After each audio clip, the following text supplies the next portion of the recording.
Marcus Sullivan froze mid-step in the doorway, his prosthetic hand gripping the rusted handle as his coffee mug slipped from his fingers and shattered on the warped wooden floor. The $10 farmhouse wasn't empty. A massive black bear sat calmly at the kitchen table like an invited dinner guest, intelligent brown eyes fixed on Mac's face with an unsettling human-like awareness. This wasn't some wild animal breaking in. This bear belonged here. Eleanor Thompson's casserole dish crashed to the porch behind him, her sharp intake of breath cutting through the mountain silence like a blade. "Sweet Lord in heaven," she whispered, her weathered hands trembling against the doorframe. "Bruno's still here." The name hit Mac like shrapnel. This creature had a name, a history, a story that nobody had bothered to tell the new owner. His military training screamed threat assessment, but something deeper, quieter, whispered family. "Nobody move!" Mac commanded, though his voice cracked with uncertainty rather than authority. What kind of life had led a war-torn soldier to a bear's kitchen table? And why did those ancient eyes look like they'd been waiting for him? Leave a like and share your thoughts in the comments along with the city you're watching from now. Let's continue with the story. 6 months earlier, Marcus "Mac" Sullivan had been living in a Veterans Affairs facility outside Charlotte, staring at beige walls and counting the pills that kept his nightmares at bay. At 38, the former Marine carried himself with the careful posture of a man who'd learned that sudden movements could mean death. His left hand, lost to an IED blast in Helmand Province, had been replaced by a prosthetic that clicked softly when he moved his fingers. A constant reminder of the moment his world exploded. The farmhouse listing had appeared on his laptop screen like divine intervention. 40 acres in the Blue Ridge Mountains of North Carolina for $10. $10? Mac had paid more for a cup of coffee at the VA cafeteria. The real estate agent, a nervous man named Roger Finch, had rushed through the paperwork with shaking hands, refusing to meet Mac's eyes when asked about the previous owner. "Dr. Sarah Chen Morrison," Finch had mumbled, shuffling documents. "Wildlife biologist, passed away 2 years ago. Estate just wants it gone, no questions asked."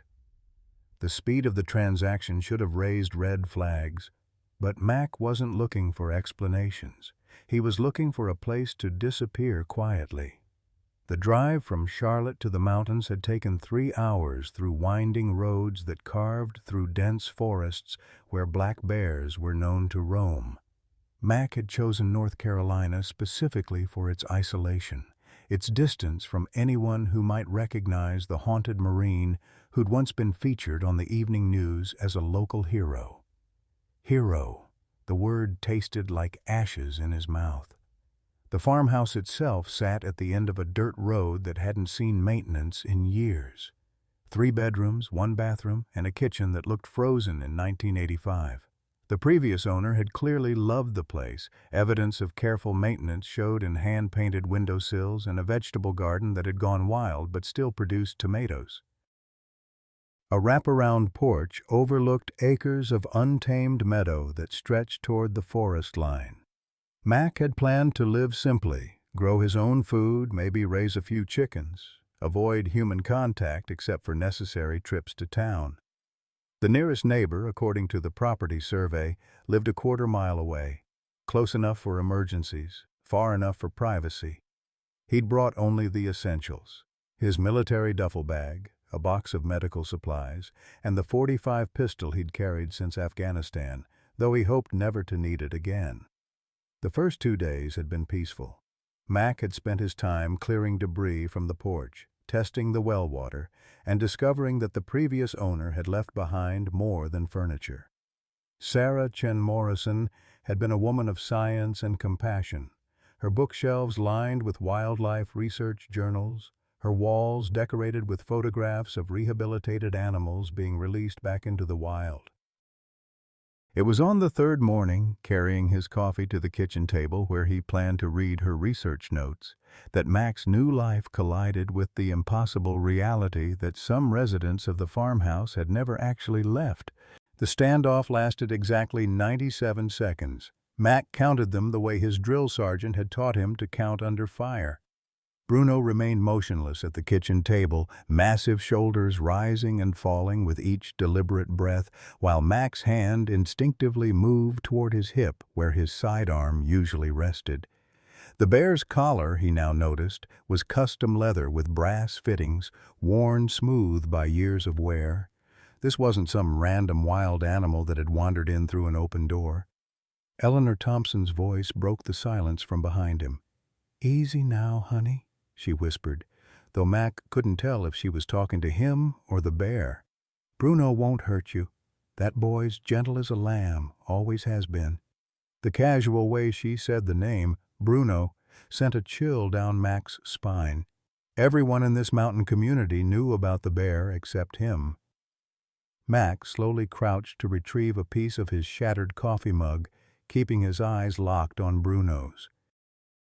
The bear tilted his head, following the movement with curious intelligence that reminded Mac uncomfortably of Afghan children who'd watched American patrols with that same calculating awareness. When Mac straightened, Bruno shifted slightly, revealing something clutched between his front paws. A faded blue baby blanket, its edges worn to threads. "That belonged to Sarah," Eleanor said softly, stepping carefully into the kitchen. At 72, she moved with the deliberate grace of someone who'd learned to navigate life's obstacles without fanfare. Her silver hair was pulled back in a practical bun, and her floral dress looked like it had been ironed that morning despite the early hour. Dr. Sarah Chen Morrison. She raised Bruno from a cub after his mama got hit by a logging truck up on Highway 74. Mac found his voice. "Ma'am, I think there's been some mistake. I bought this property fair and square." "Nobody mentioned a bear." His words came out steadier than he felt, muscle memory from briefing commanders who didn't want to hear about complications. Eleanor's laugh was warm but tinged with sadness. "Oh, sugar, there's been a mistake all right, but it wasn't yours." She reached into her oversized purse and pulled out a covered casserole dish, setting it on the counter as if 300-pound predators at kitchen tables were perfectly normal. Sarah left specific instructions about Bruno in her will. He was supposed to go to a wildlife sanctuary in Tennessee, but that Blackwood woman from the state had other ideas. The name hit Mac like recognition fire.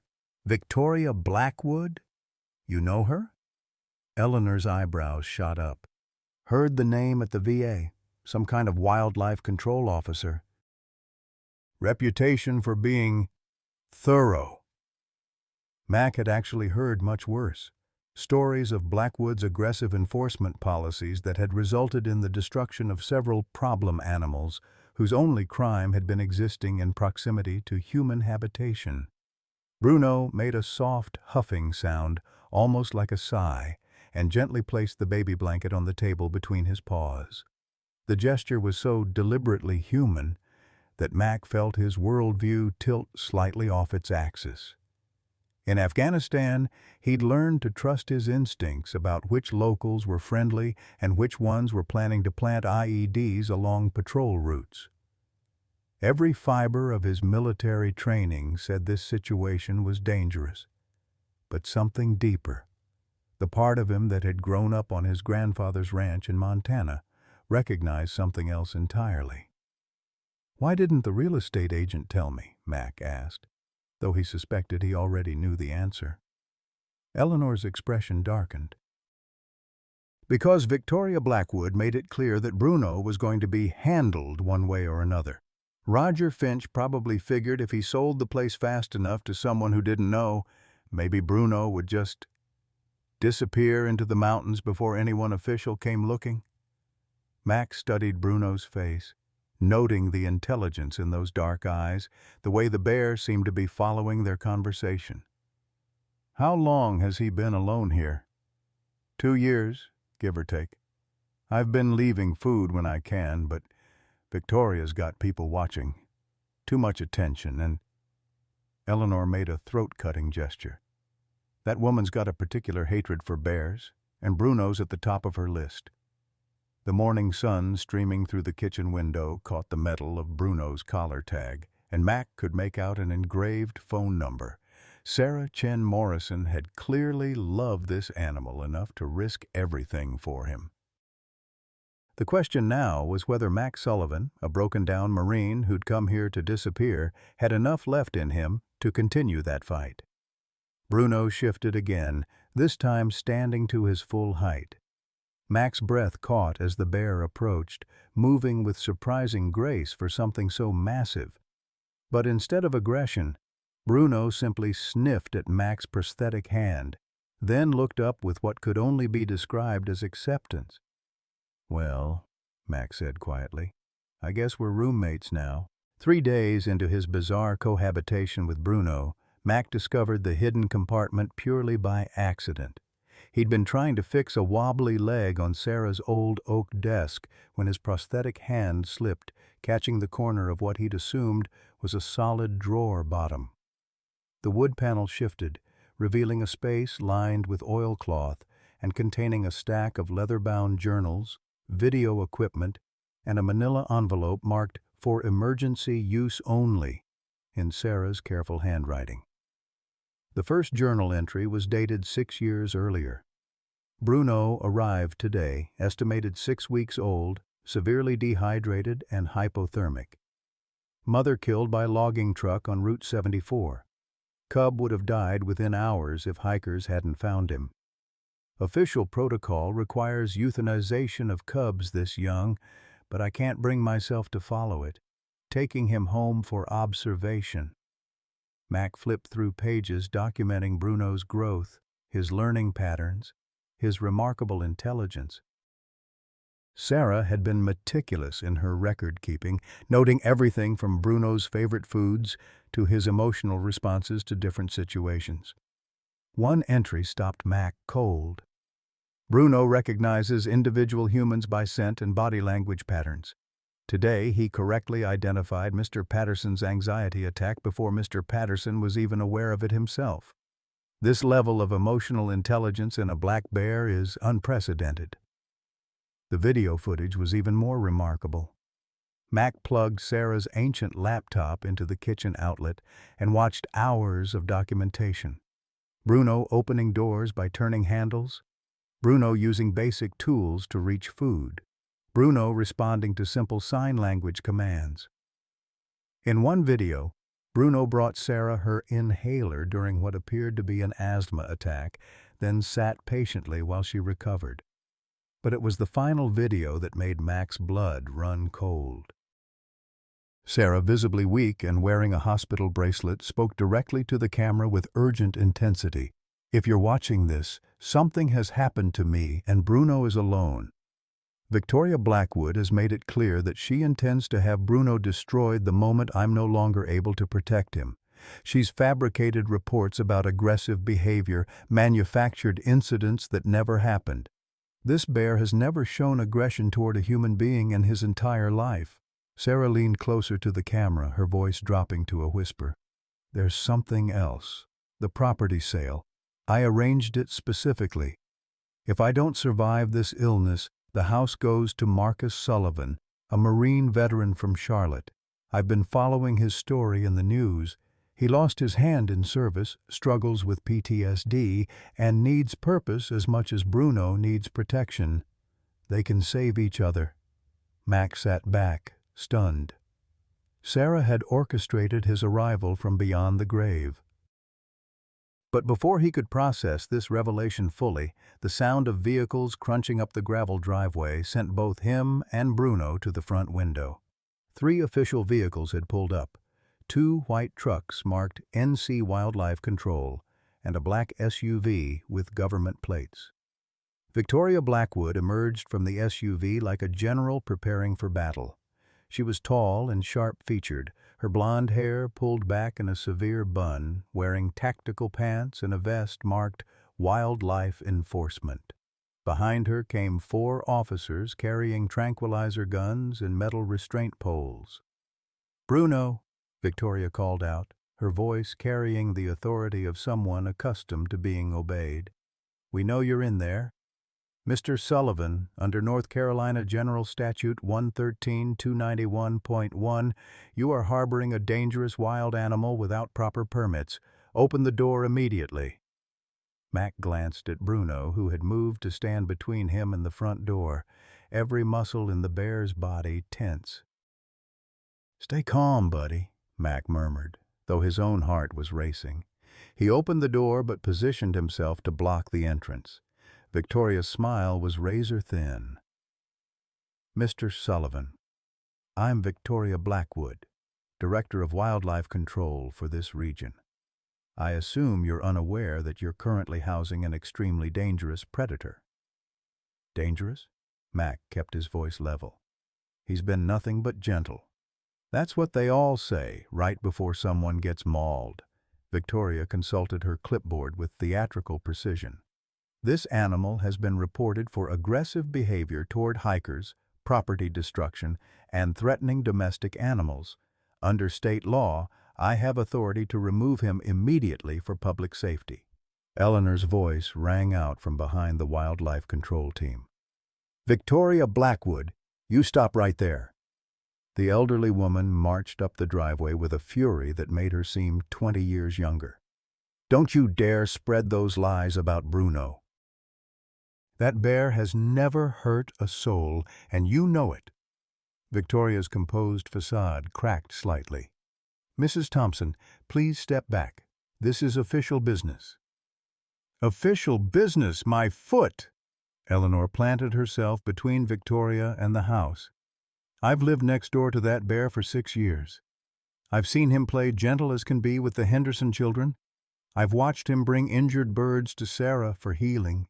The only dangerous thing around here is you and your vendetta." Mac noticed something strange in Victoria's reaction to Eleanor's words. A tightness around her eyes, a barely perceptible flinch when Eleanor mentioned Bruno playing with children. But before he could analyze it further, Victoria pulled out a document with official seals. "This is a seizure warrant," Victoria announced, "signed by Judge Morrison this morning. Mr. Sullivan, you have exactly 72 hours to surrender the animal voluntarily or will return with additional resources to take him by force." As the wildlife control team retreated to their vehicles, Mac caught Victoria staring at Bruno through the window with an expression that wasn't just professional concern. It was something much more personal and much more complicated. Fear mixed with something darker, something that spoke of old wounds and unfinished business. Eleanor waited until the vehicles disappeared before turning to Mac. "That woman's got secrets darker than Carolina coal," she said quietly. "And Bruno's going to pay the price unless we figure out what really happened to Sarah and why Victoria wants that bear dead so badly." The 72-hour deadline hung over the farmhouse like a storm cloud as Mac spent the next morning making phone calls to every lawyer in the Blue Ridge Mountains. Most refused to take the case the moment they heard Victoria Blackwood's name. The few who listened politely explained that wildlife control cases were administrative matters with limited appeal options. Mac was down to his last number when Jimmy Patterson finally answered. "Marine to Marine," Patterson said after Mac explained the situation. "I'll take your case pro bono. Victoria Blackwood's been overstepping her authority for years, but nobody's had the resources to challenge her properly." James "Jimmy" Patterson was a Vietnam veteran who'd parlayed his GI Bill into a law degree and 30 years of fighting for the underdog. His office occupied the second floor of a restored Victorian house in downtown Asheville, its walls lined with military memorabilia and photos of successful cases. While Mac drove to meet with Jimmy, Eleanor stayed at the farmhouse with Bruno. She'd insisted on it, claiming that bears could sense trouble better than humans, and Bruno needed family nearby during stressful times. Mac returned 3 hours later to find Eleanor teaching Bruno to play cards, and sight so surreal he wondered if his PTSD medication was causing hallucinations. "He's got a good poker face," Eleanor said matter-of-factly, arranging cards in front of Bruno. "Course he can't actually play, but he likes the company. Sarah used to read to him every evening. Bears are social creatures, you know." Jimmy Patterson's investigation moved quickly. Within 48 hours, he'd uncovered disturbing patterns in Victoria's enforcement record. Of the 37 dangerous animal cases she'd handled in 5 years, 35 had resulted in euthanization. More suspicious was the paperwork. Incident reports filed after animals were already dead, witness statements from people who'd later claimed they'd never been interviewed, and assessments conducted without proper veterinary evaluation. "The problem," Jimmy explained during his second visit to the farmhouse, "is that Victoria's got friends in high places. Judge Morrison rubber stamps her warrants, and the State Wildlife Commission backs her decisions. We need proof of misconduct, not just suspicious patterns." That proof came from an unexpected source. Mac was reviewing Sarah's research notes when he found references to hidden security cameras around the property. Sarah had installed them to document Bruno's behavior, but they'd continued recording long after her death. Following her crude property map, Mac and Eleanor located weatherproof cameras disguised as birdhouses in 6 locations around the farmhouse. The footage from Sarah's final months told a devastating story. Victoria had visited the property repeatedly during Sarah's illness, each visit growing more aggressive. In one recording, Victoria could be heard threatening to have Bruno destroyed if Sarah didn't agree to voluntary surrender. Sarah's responses were weak but defiant. "That bear has shown more compassion than most humans I've known.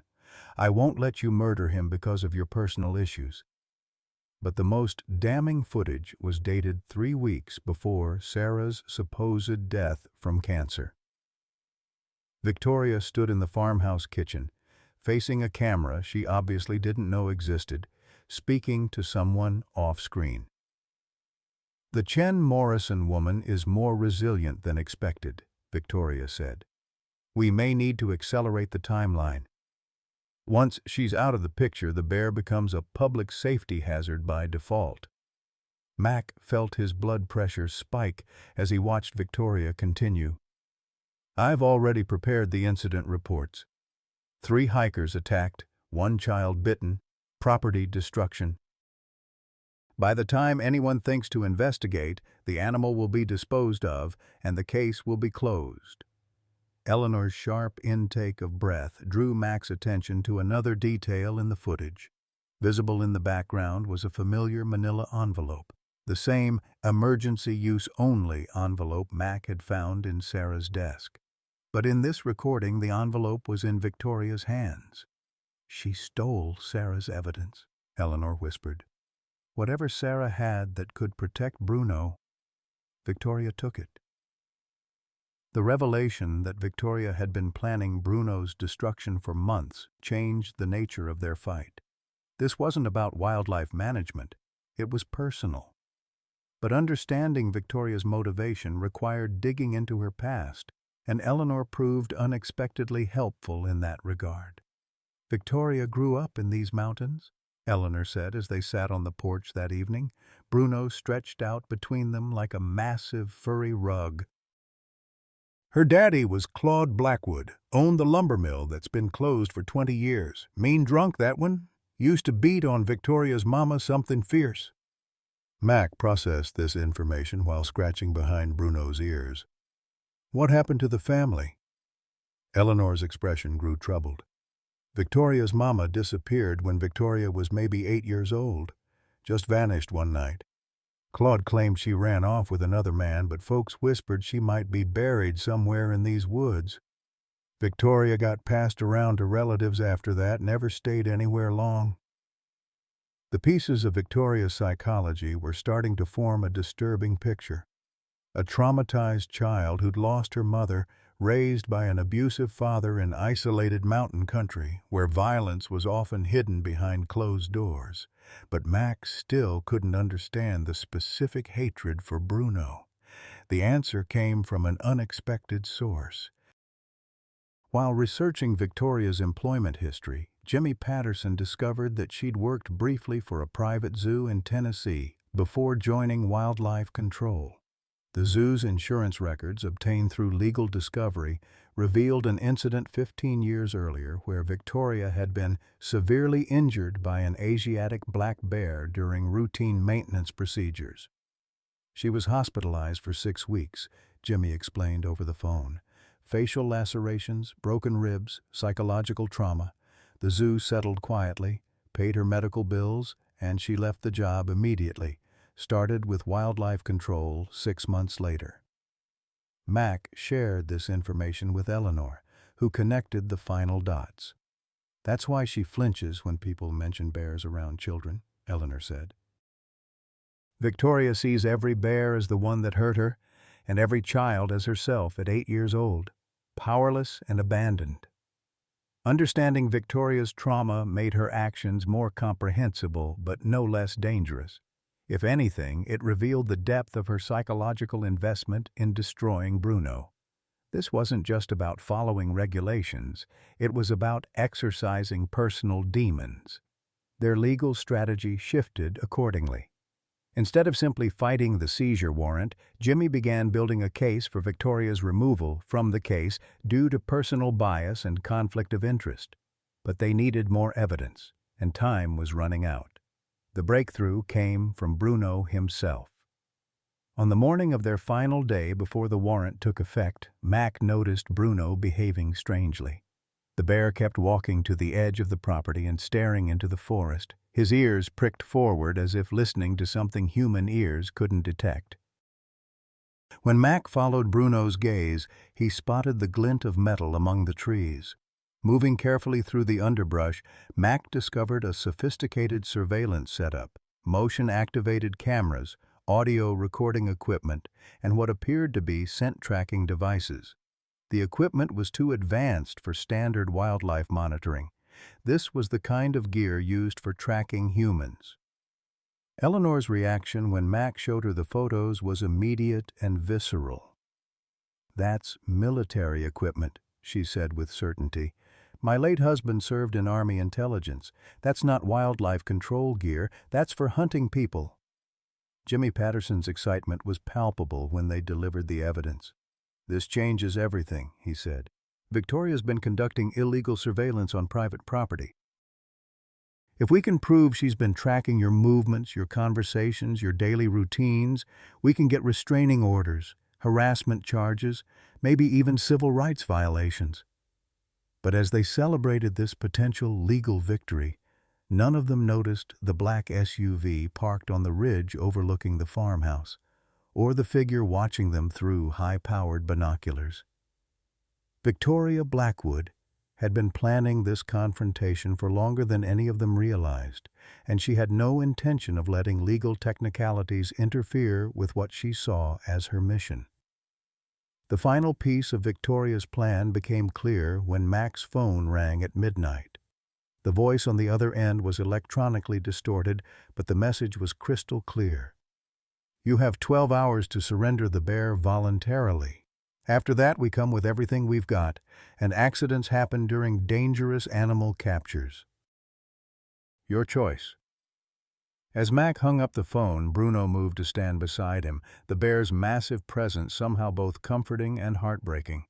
Tomorrow would bring the final confrontation, and Mac found himself wondering if love and determination would be enough to save a gentle giant from a system designed to destroy what it couldn't understand.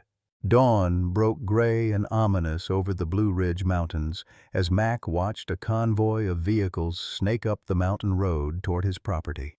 Through his binoculars, he counted 12 vehicles, wildlife control trucks, county sheriff's deputies, what appeared to be a SWAT van, and media crews who'd somehow gotten wind of the story. Victoria Blackwood was making this a public spectacle, and Mac realized with growing dread that she intended to use the media attention to justify whatever extreme measures she'd planned. Jimmy Patterson arrived first, his old Honda Civic looking pathetically outmatched against the approaching fleet. "They've got a federal warrant now," he said grimly, waving a legal document. "Claimed Bruno poses an imminent threat to public safety based on new evidence of aggressive behavior. Judge Morrison signed it at 6 a.m., didn't even require a hearing." Mac's military instincts kicked into high gear as he assessed the tactical situation.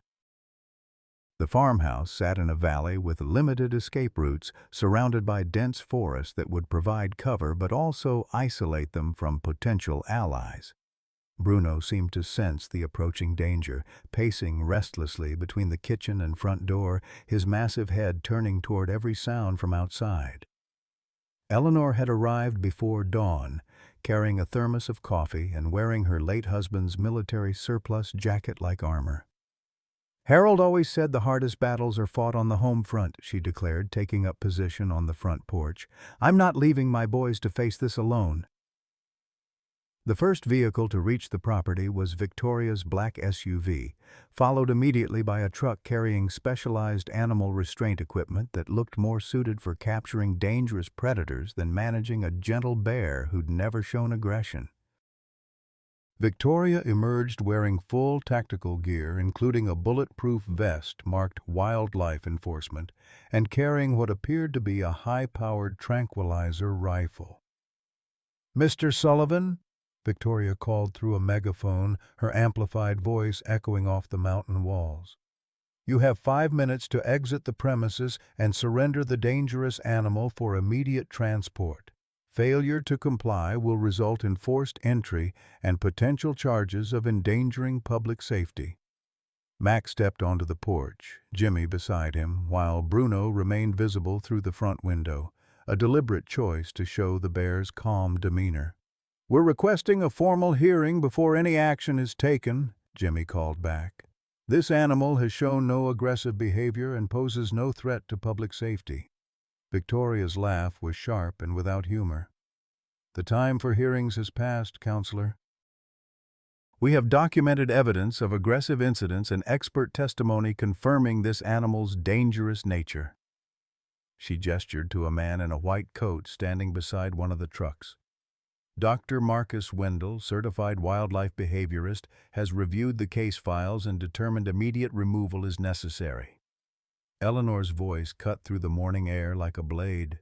"Marcus Wendell hasn't been within 50 miles of this bear. You can't examine an animal through paperwork, Victoria." The elderly woman stood straighter, her voice gaining strength. "I've watched Bruno for 6 years. That bear has more gentleness in one paw than you've got in your whole body." Something flickered across Victoria's face at Eleanor's words, a micro-expression of pain quickly masked by professional coldness. Mac noticed how Victoria's grip tightened on her weapon when Eleanor spoke, how her jaw clenched almost imperceptibly. This personal dynamic between the two women held significance that Mac didn't yet understand. "Mrs. Thompson," Victoria said, her voice taking on a different tone, softer, almost pleading. "You don't understand the risks. Bears like this one, they can turn without warning. Children could be hurt, families destroyed."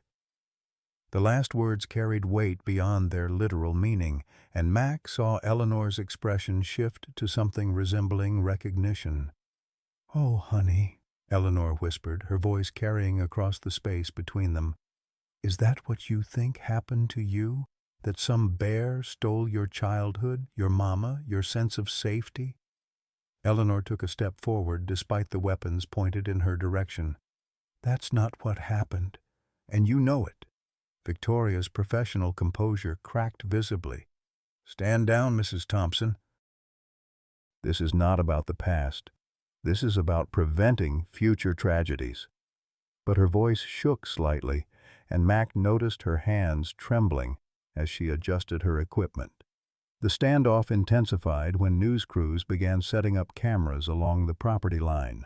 A reporter from the local television station was already broadcasting live, We're here at a developing story in the Blue Ridge Mountains, where wildlife officials are attempting to remove a dangerous bear from private property. The bear's owner, a disabled veteran, is refusing to cooperate with authorities. Mac realized that Victoria had orchestrated the media presence to create public pressure and justify extreme measures. Whatever happened next would be broadcast live, making any violence seem necessary and proportional. But the media attention also created an opportunity. If Mac could demonstrate Bruno's gentle nature on camera, public opinion might shift in their favor. "Bruno?" Mac called softly, not taking his eyes off Victoria. "Come here, buddy." The massive bear emerged from the house with careful, deliberate movements, clearly aware of the tension in the air.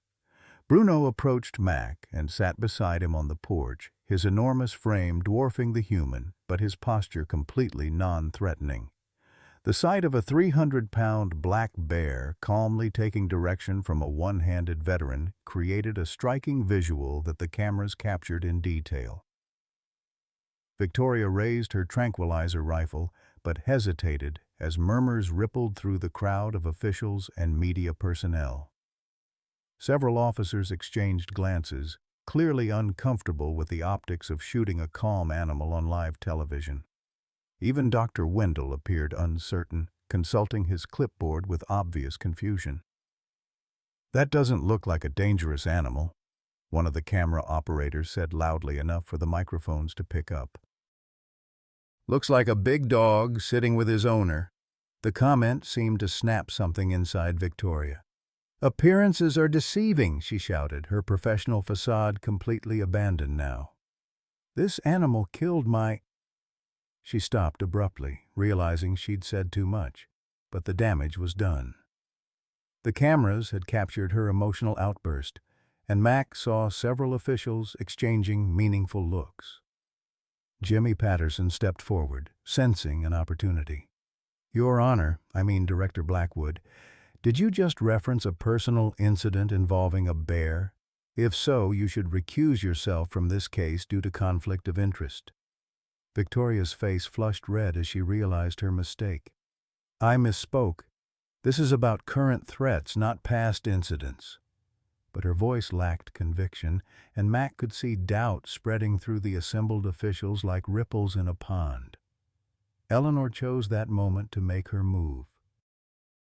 Despite the weapons and warnings, she walked slowly toward Victoria, her hands visible and empty. "Victoria Blackwood," she said gently, "I knew your mama. Jenny was a sweet girl who deserved better than what your daddy put her through, but what happened to her wasn't the fault of any bear." Victoria's rifle wavered as Eleanor continued approaching.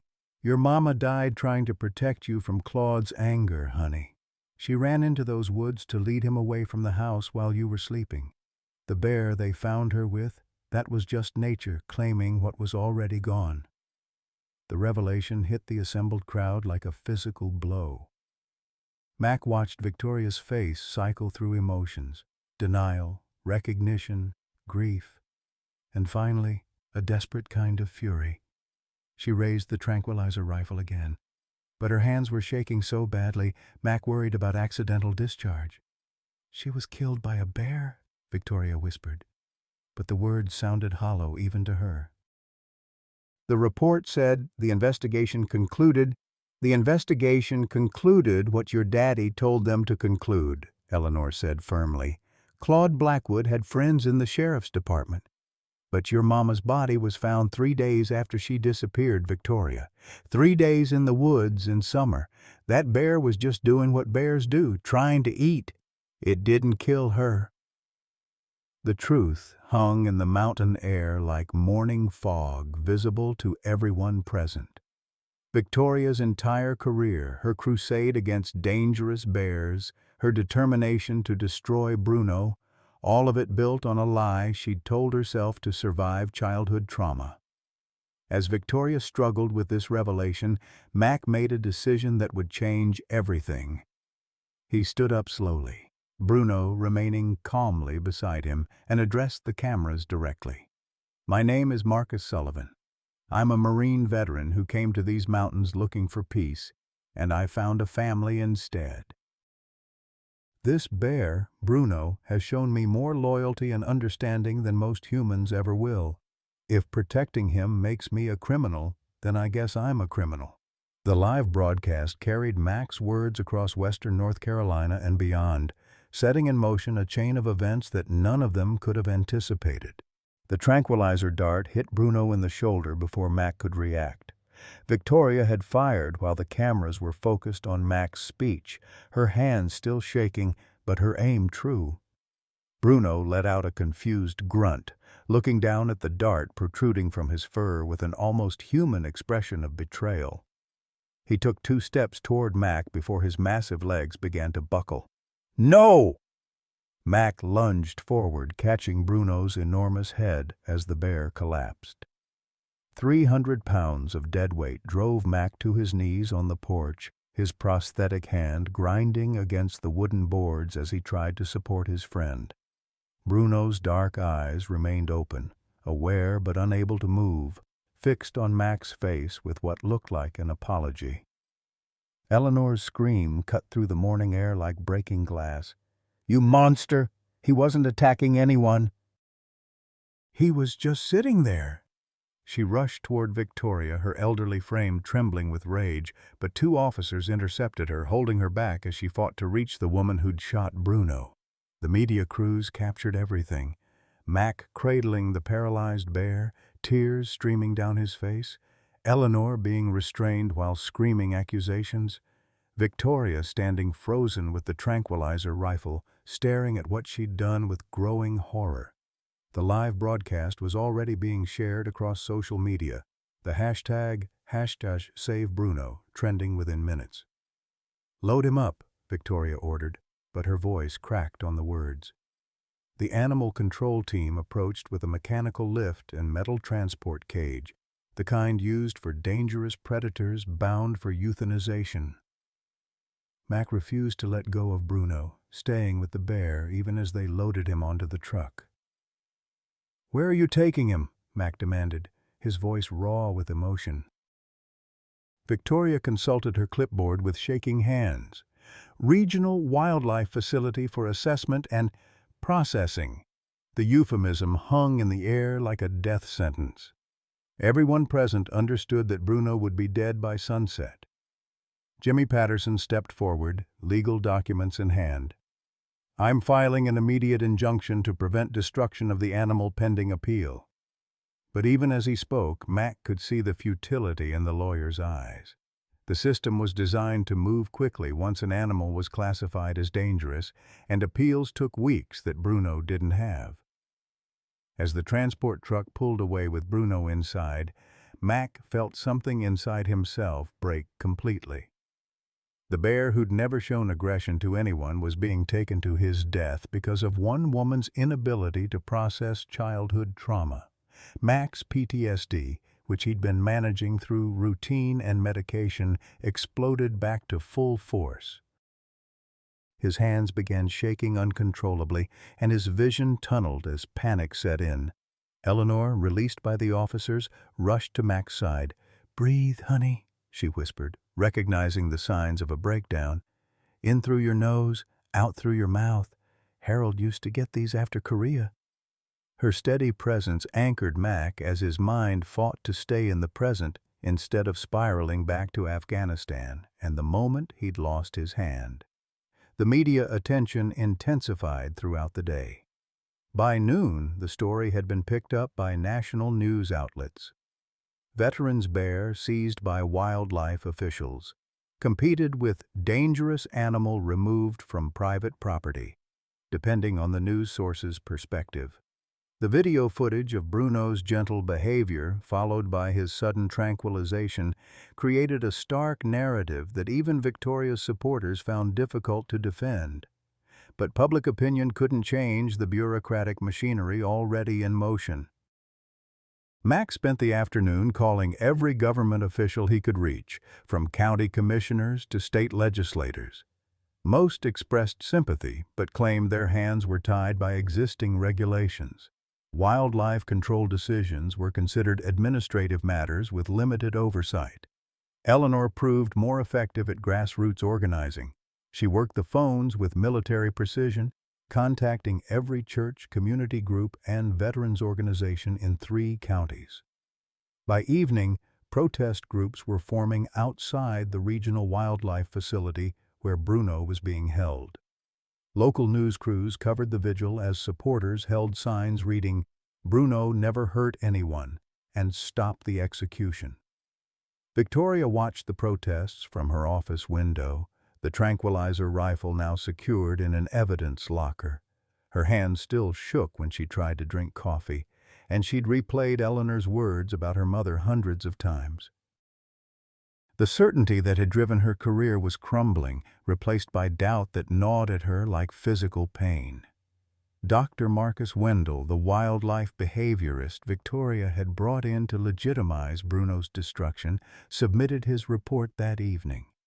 After reviewing the video footage from the morning's confrontation, he concluded that Bruno showed no signs of aggressive behavior and recommended against euthanization.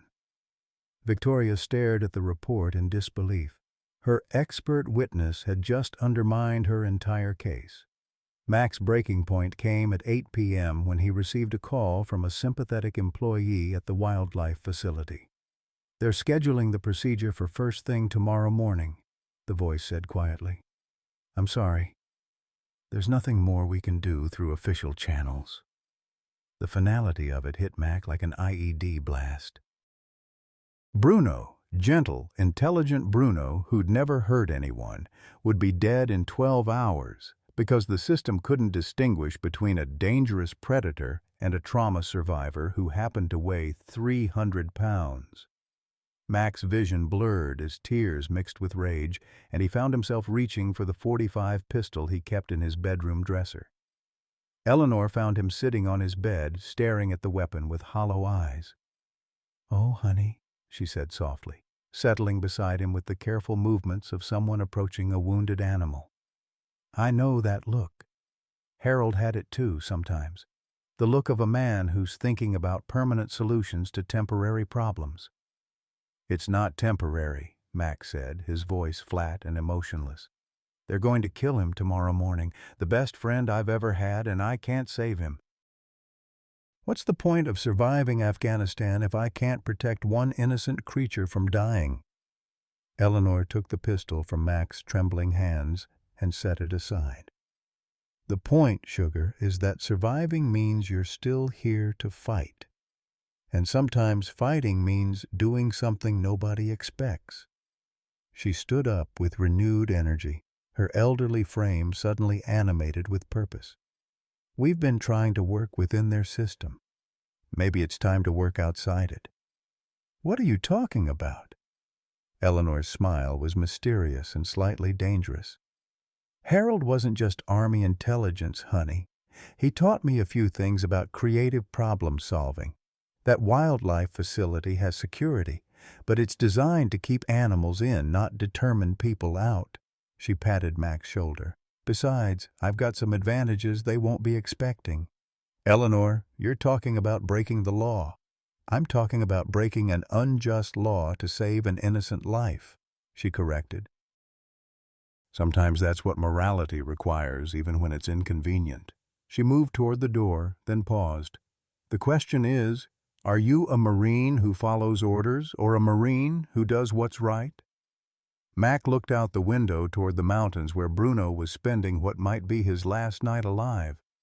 Somewhere in that direction, a gentle giant who'd never harmed anyone was trapped in a cage, probably confused and afraid, waiting for humans to decide his fate.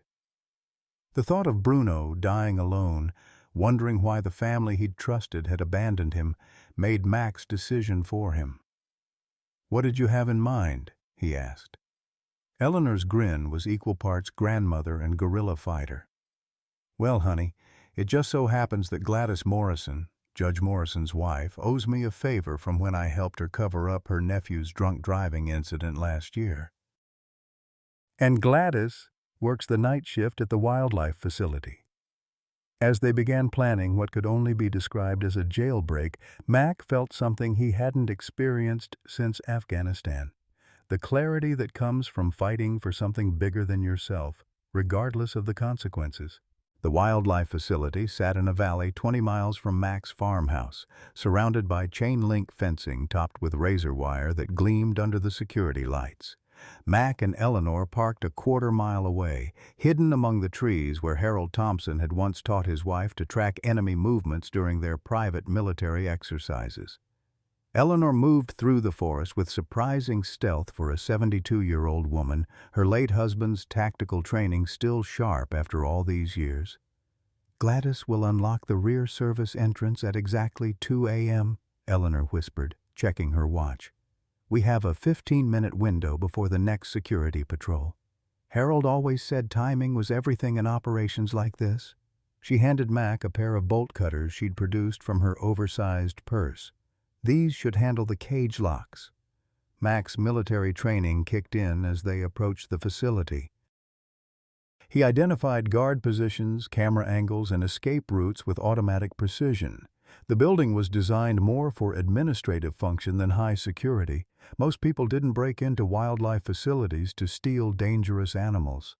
Their biggest advantage was that no one expected a disabled veteran and an elderly woman to attempt something this audacious. The rear entrance opened silently as promised. Gladys Morrison, a nervous woman in her 60s wearing medical scrubs, ushered them inside. "Bruno's in holding area C," she whispered urgently. "They moved him there after the protests started. Victoria wanted him away from the main building."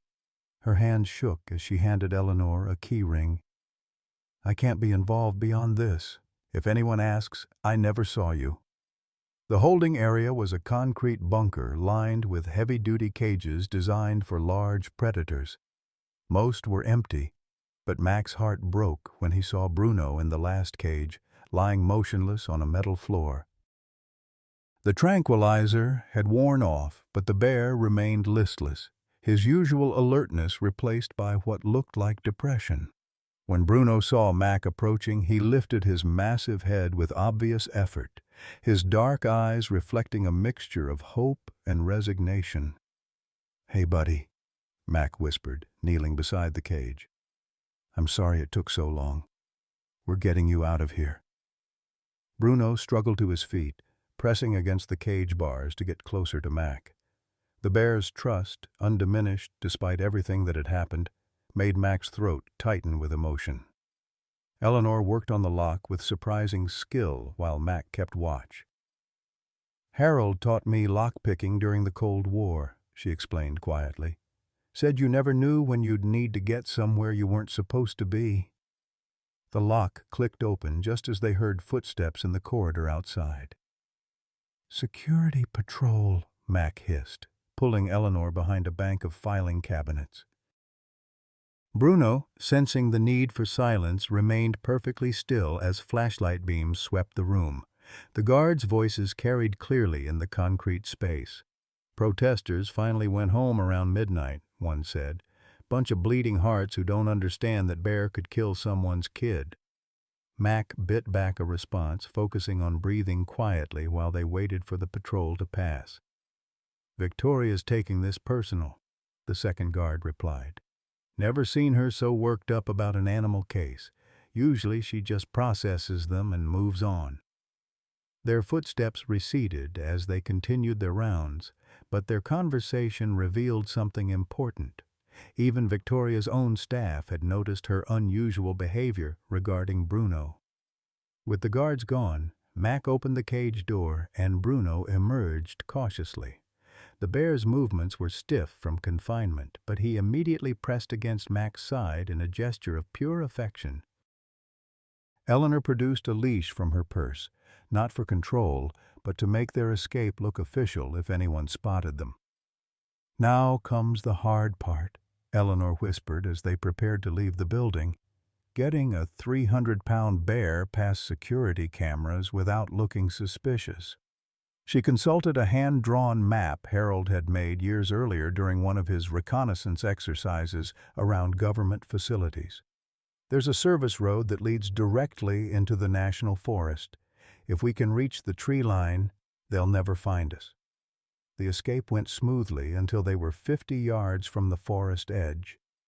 Motion sensors triggered floodlights that turned night into artificial day, and Bruno froze in the sudden illumination. For a terrifying moment, Mac thought the bear would panic and run, making them all look guilty.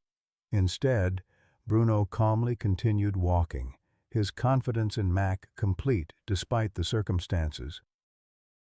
They reached the tree line as sirens began wailing behind them.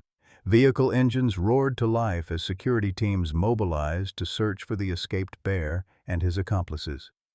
Mac felt a surge of the same adrenaline that had carried him through firefights in Afghanistan, the heightened awareness that came with survival situations. But their escape plan hit an unexpected complication when they reached Eleanor's pickup truck.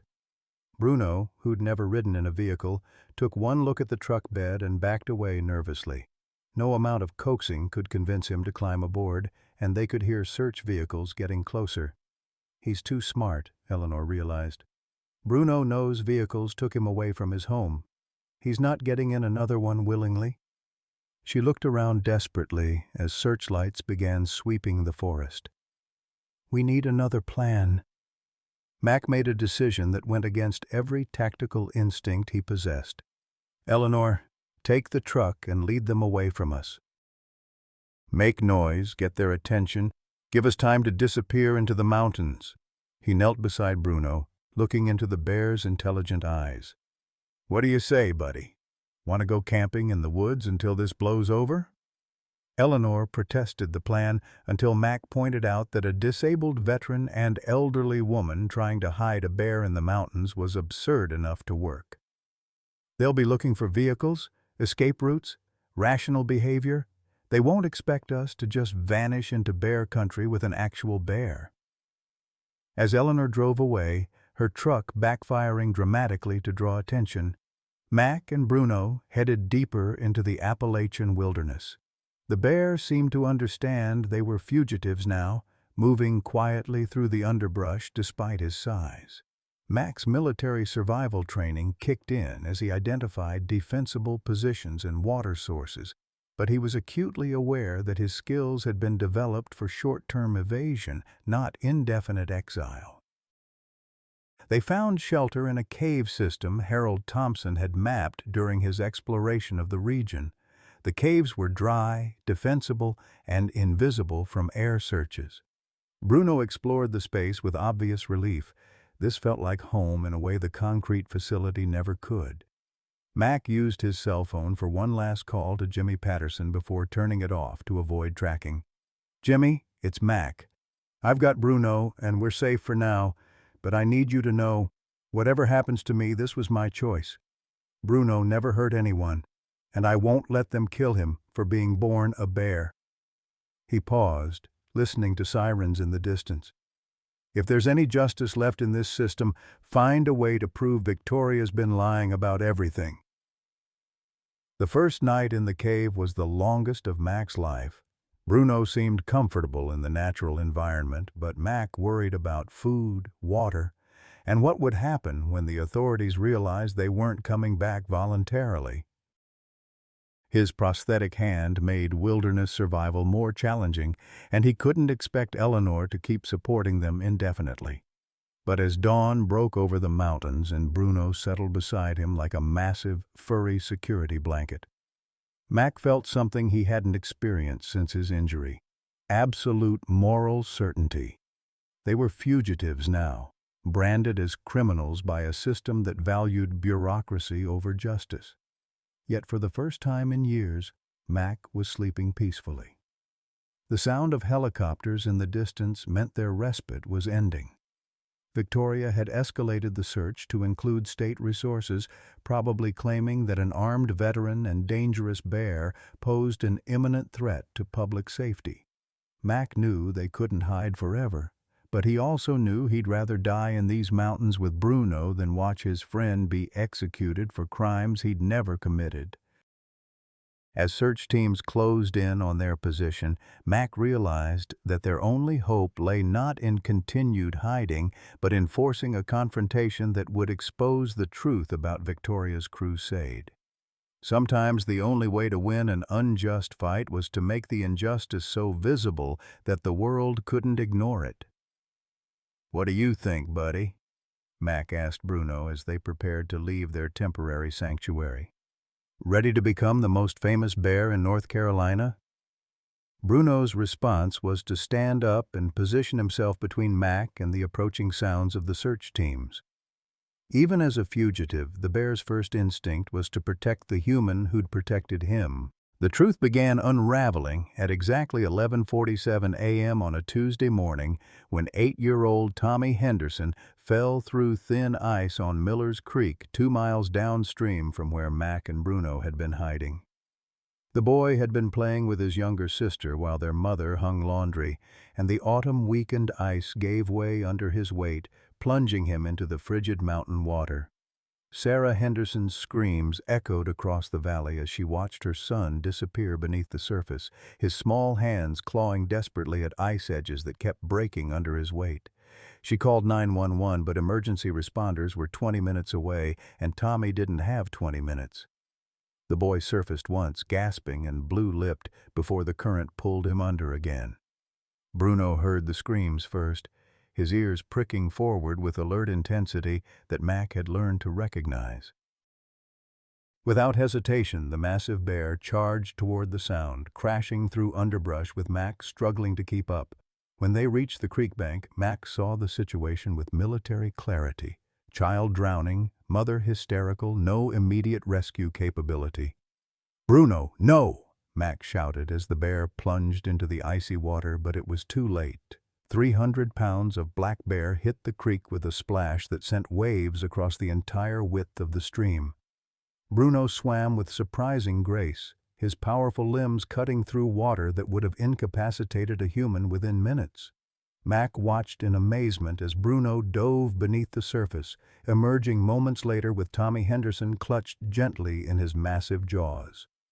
The bear swam to shore with determined strokes, the unconscious boy held as carefully as a mother bear carrying her cub. When Bruno reached the bank, he placed Tommy on dry ground and began pressing rhythmically on the child's chest with his enormous paws. Sarah Henderson stood frozen in shock as the dangerous bear everyone had been hunting performed what could only be described as CPR on her son. Water poured from Tommy's lungs as Bruno continued the chest compressions with precision that suggested understanding rather than instinct. When the boy finally coughed and opened his eyes, Bruno stepped back carefully, settling onto his haunches to watch from a respectful distance. Mac emerged from the tree line just as the first news helicopter arrived overhead, cameras rolling to capture the most extraordinary rescue footage in North Carolina history. The pilot's voice crackled over emergency radio frequencies. "Base, this is News Chopper 7. You're not going to believe what we're seeing down here. The escaped bear just saved a drowning kid." Within minutes, every news outlet in the region was broadcasting live footage of Bruno sitting calmly beside Tommy Henderson while paramedics checked the boy's vital signs. The bear made no aggressive moves, showed no signs of the dangerous behavior Victoria had documented in her reports. Instead, Bruno watched the medical treatment with what appeared to be genuine concern, occasionally huffing softly when Tommy cried during the examination. Sarah Henderson, still shaking from shock and cold, looked directly into the news cameras. "That bear saved my baby's life," she said, her voice breaking with emotion. "All those people saying he's dangerous, they're wrong, dead wrong. He's a hero." The footage went viral within hours. Bruno the hero replaced Save Bruno as social media exploded with shares, comments, and demands for Bruno's immediate pardon. News anchors struggled to reconcile the gentle giant on their screens with the dangerous predator described in official reports. Wildlife experts appeared on talk shows explaining that Bruno's behavior was unprecedented, that black bears simply didn't perform rescue operations on human children. Victoria Blackwood watched the coverage from her office, her face cycling through emotions that ranged from disbelief to fury to something approaching despair. Every news story featured the same footage: her dangerous bear risking his own life to save a child, then calmly waiting for help to arrive. Her entire case against Bruno was collapsing in real time, broadcast to millions of viewers. Dr. Marcus Wendell called Victoria's office that afternoon to officially retract his assessment of Bruno as a dangerous animal. "Based on the documented behavior observed today," he said, "this bear demonstrates extraordinary intelligence and empathy. Euthanization would be a tragic loss to wildlife science and an injustice to an animal who's clearly formed beneficial bonds with humans." The political ramifications moved swiftly. Governor Matthews, facing re-election in 6 months, issued a statement calling for a full review of the circumstances surrounding the Bruno case. State wildlife commissioners who'd rubber-stamped Victoria's recommendations suddenly found themselves fielding uncomfortable questions about oversight procedures and due process. Eleanor Thompson appeared on the evening news, her silver hair perfectly styled and her voice carrying the moral authority of someone who'd lived through 8 decades of right and wrong. "I've been neighbors with that bear for 6 years," she told the interviewer. "He's never shown anything but gentleness to every person he's ever met." Victoria Blackwood's vendetta against Bruno has nothing to do with public safety and everything to do with her own demons. But the most damaging revelation came from an unexpected source.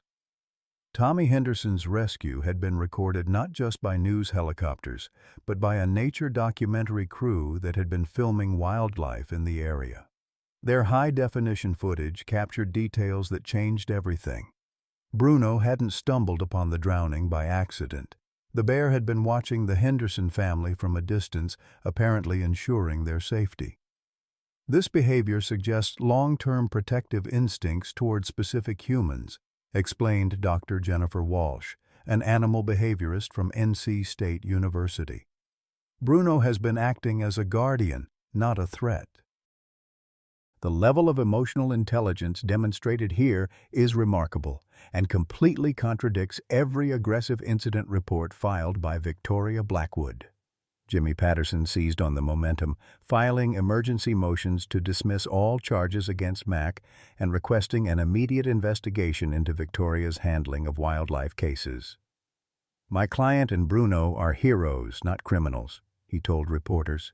"They've exposed a pattern of false reporting and administrative abuse that has probably resulted in the unnecessary deaths of innocent animals." The breaking point came when WRAL News obtained audio recordings from the wildlife facility's security system. A technician, horrified by Bruno's heroic rescue, leaked footage of Victoria in the holding area the night before Tommy's rescue. The audio was damning. "That animal will be destroyed regardless of public opinion. I don't care if he saves 100 children, bears like him are an inherent threat to human safety." More devastating was Victoria's conversation with her supervisor. "The Sullivan case has become personal for me. I know that's unprofessional, but some animals represent a clear and present danger that goes beyond normal risk assessment." When pressed for specifics, Victoria's response was telling: "You had to be there. You had to see what these animals are capable of when they turn." Mac watched the news coverage from their cave hideout, Bruno pressed against his side as they shared warmth in the mountain cold. For the first time since this ordeal began, Mac allowed himself to hope that justice might actually prevail. But he also knew that Victoria's psychological investment in Bruno's destruction ran too deep for her to simply accept defeat. The final revelation came from Eleanor's careful investigation into Victoria's past. Working with a private investigator hired by Jimmy Patterson, Eleanor uncovered medical records from Victoria's childhood that painted a heartbreaking picture. Victoria hadn't been attacked by a bear at age 8. She'd been severely beaten by her father after her mother's disappearance. The bear attack story had been concocted by relatives who couldn't bear to tell a traumatized child that her father had nearly killed her. Victoria created the bear narrative to protect herself from an unbearable truth, explained Dr. Sarah Kim, a trauma specialist who reviewed the records. She spent 30 years fighting imaginary bears because she couldn't face the real monster from her childhood. Bruno represents every fear, every helpless moment, every loss of control she's ever experienced. The psychological profile explained everything. Victoria's obsession with dangerous bears, her willingness to fabricate evidence, her inability to accept that some bears could be gentle. She wasn't fighting animals. She was fighting the demons of an 8-year-old girl who'd lost everything to violence and had never learned to separate past trauma from present reality. As Mac prepared to emerge from hiding and face whatever consequences awaited them, he found himself feeling something unexpected: pity for Victoria Blackwood. Like him, like Bruno, she was a survivor of trauma who'd found unhealthy ways to cope with unbearable experiences. The difference was that her coping mechanism had led her to become the very thing she feared most: a threat to innocent creatures who couldn't defend themselves. "Time to go home, buddy," Mac told Bruno as they prepared to leave the cave that had sheltered them. "I think the world's finally ready to see you for who you really are." Bruno's response was to gently take Mac's prosthetic hand in his mouth, not biting, just holding it with the careful tenderness he'd shown Tommy Henderson. In that moment, Mac understood that Bruno had always seen him clearly, not as a disabled veteran or a broken soldier, but simply as family worth protecting. The truth was finally visible to everyone else. The phone call from Governor Matthews came at sunrise, just as Mac and Bruno were preparing to surrender themselves at the state capitol. Jimmy Patterson's voice crackled through the satellite phone Eleanor had smuggled to them during their week in hiding. "Mac, you need to hear this. The governor's offering full pardons for both you and Bruno, plus an official apology from the state. Victoria Blackwood has been suspended pending investigation, and there's talk of criminal charges for falsifying government documents." Mac looked at Bruno, who was sitting patiently beside their makeshift campfire, and felt something he hadn't experienced since Afghanistan: complete vindication. Not just legal clearance, but moral validation that their fight had been righteous from the beginning. "What's the catch, Jimmy?" "Politicians don't hand out apologies without wanting something in return." "No catch," Jimmy replied, his voice filled with genuine amazement. "The Tommy Henderson rescue footage has been viewed 40 million times. Bruno's a national hero, and you're being hailed as the veteran who stood up to government overreach to protect an innocent creature. The governor wants to present you both with the state's highest civilian honor." The journey back to civilization took 3 hours through mountain trails that Bruno navigated with the confidence of someone returning home. Mac marveled at how the bear seemed to understand that their exile was ending. Bruno's posture was more upright, his movements more purposeful, as if he too sensed that justice was finally within reach. Eleanor was waiting at the farmhouse with a crowd that included news crews, wildlife officials, and neighbors Mac had never met. But the first person to greet them was Sarah Henderson, holding 8-year-old Tommy's hand as they approached Bruno with careful respect. "Tommy wanted to thank his hero personally," Sarah said, her voice thick with emotion. The boy stepped forward with the fearless curiosity of childhood, looking up at Bruno's massive frame without a trace of fear. "Thank you for saving me," Tommy said solemnly, then did something that made every adult present catch their breath. He hugged Bruno's enormous leg. The bear gently lowered his head to nuzzle the child, a gesture so tender that several camera operators openly wept behind their equipment. Dr. Jennifer Walsh from NC State University had arrived with a team of graduate students to begin what she called the most important animal intelligence study of the decade. After examining Bruno and reviewing all available footage, she announced her preliminary findings to the assembled media. Bruno demonstrates cognitive abilities and emotional intelligence that challenge our fundamental understanding of human-animal relationships. This bear has formed complex social bonds, shows protective instincts toward specific individuals, and exhibits problem-solving skills that suggest near-human level reasoning. Mac found himself overwhelmed by the attention, but Bruno seemed to thrive on it. The bear moved through the crowd with calm dignity, allowing children to pet him while maintaining appropriate boundaries with adults. Every interaction reinforced what Mac had known from the beginning. Bruno was special in ways that transcended typical animal behavior. The most emotional moment came when Victoria Blackwood arrived unannounced, escorted by 2 state investigators but not under arrest. She looked older than her 45 years, her sharp professional appearance replaced by the hollow-eyed exhaustion of someone who'd had their entire worldview shattered. Eleanor, ever the compassionate neighbor, approached Victoria with the same gentle firmness she'd shown throughout this ordeal. "Victoria, honey," Eleanor said softly, "it's time to let go of the ghosts that have been haunting you. Bruno isn't the monster from your nightmares. He's just a gentle soul who needed protecting, same as you did when you were 8 years old." Victoria's composure finally cracked completely. 30 years of buried trauma poured out in broken sobs as she collapsed onto Eleanor's shoulder, the elderly woman becoming the mother figure Victoria had lost so many decades ago.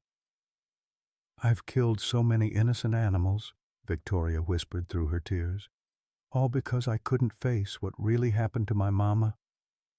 Mac watched this breakdown with the complicated emotions of someone who'd been both victim and victor in their conflict.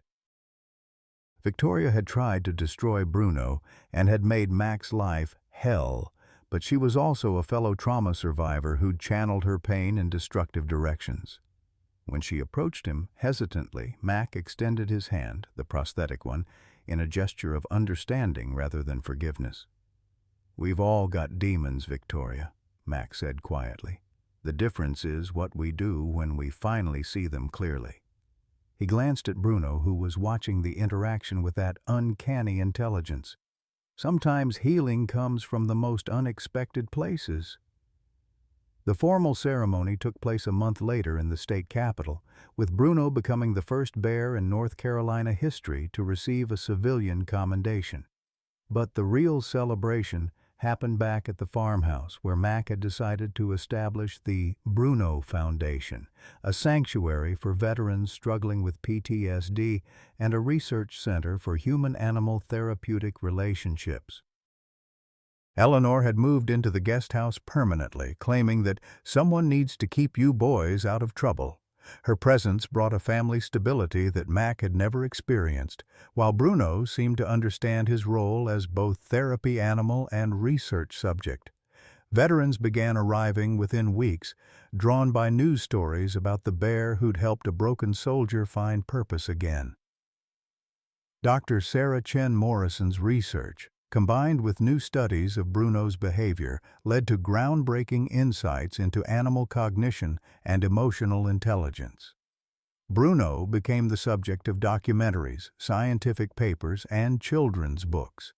But Mac was careful to protect the bear's essential dignity throughout the attention. The farmhouse itself was transformed but retained its rustic character. Solar panels powered research equipment while maintaining the off-grid aesthetic that had originally attracted Mac. Bruno's daily routine included structured interactions with visiting veterans, research sessions with university students, and quiet time with his chosen family of Mac and Eleanor.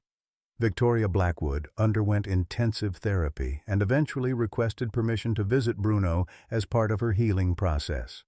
The meeting was carefully supervised, but the moment she saw Bruno respond to her presence without aggression, indeed with what appeared to be compassion for her obvious distress, Victoria experienced the final breakthrough in her recovery. She later became an advocate for wildlife protection and trauma-informed approaches to animal control. On the 1-year anniversary of their first meeting, Mac sat on the farmhouse porch watching Bruno play with a group of veteran visitors' children. The bear's gentleness with the kids never ceased to amaze him, and Mac often wondered what Sarah Chen Morrison would think of how her life's work had evolved. A small memorial garden behind the house honored her memory, with a plaque reading, "She believed in the healing power of unconditional love." Eleanor joined Mac on the porch with 2 cups of coffee and the comfortable silence of family. At 73, she moved more slowly but with undiminished determination to care for her boys. The 3 of them had formed an unlikely family unit that somehow worked perfectly. The traumatized veteran, the orphaned bear, and the elderly woman who'd lost her husband but found new purpose in protecting those who needed her most. "You know what I think about sometimes?" Mac said, watching Bruno demonstrate remarkable patience as children climbed on his back. "That first morning when I found him at the kitchen table, I thought I was buying an abandoned house for $10, but I was really purchasing the most expensive family in the world." Eleanor chuckled, sipping her coffee. "Harold always said the best things in life don't come with price tags, they come with responsibilities." She gestured toward Bruno, who was now teaching a young veteran how to approach nervous horses in the adjacent pasture. "That bear's teaching healing to broken souls every single day.